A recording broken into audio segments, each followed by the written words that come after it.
চট্টগ্রাম নগরীর কোতোয়ালি থানাধীন railway public high স্কুলের সামনে থেকে ছিনতাই হওয়া ১৩ ভরি স্বর্ণালংকার ও নগদ অর্থ উদ্ধার করেছে কোতোয়ালি থানা পুলিশ। এই ঘটনায় জড়িত ২ ছিনতাইকারীকেও গ্রেপ্তার করা হয়েছে। আজ রোববার নগরীর চাঁদগাঁও থানা এলাকার বিভিন্ন জায়গায় অভিযান চালিয়ে গ্রেপ্তার করা হয় তাদের।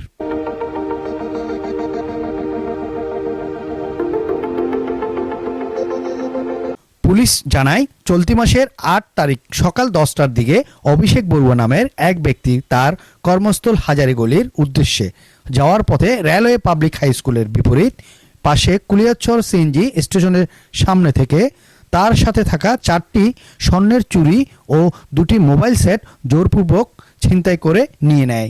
এই ঘটনায় ভুক্তভোগী স্থানীয় থানায় অভিযোগ দায়ের করলে পুলিশ মাঠে নেমে প্রযুক্তি ব্যবহারের মাধ্যমে মোহাম্মদ আরমান ও সাজু কুমার বণিককে গ্রেপ্তার করে।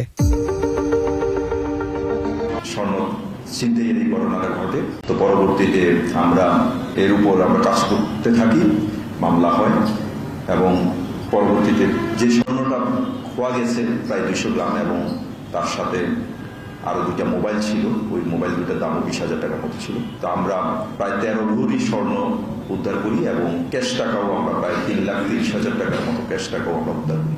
ফলে প্রায় ১৮ লক্ষ টাকার মতো আমরা মালামাল, যেটা স্বর্ণের দামই আছে ১৮ লক্ষ টাকা এবং ৩ লাখ টাকা সহ, আর এই টাকাটা ম্যাক্সিমাম জিনিসই আমরা আসলে উদ্ধার করতে পেরেছি। আসামিদের দেওয়া তথ্যে অনুযায়ী লুণ্ঠিত স্বর্ণের ৪টি চুড়ি গলিয়ে তারা একাধিক চুড়ি তৈরি করেছে। তাদের বিরুদ্ধে কোতোয়ালি থানা নিয়মিত মামলা রুজু করা হয়েছে।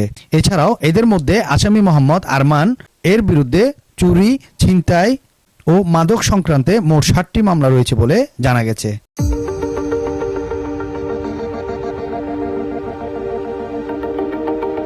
সাফায়েত হোসেন রহিম, চট্টগ্রাম।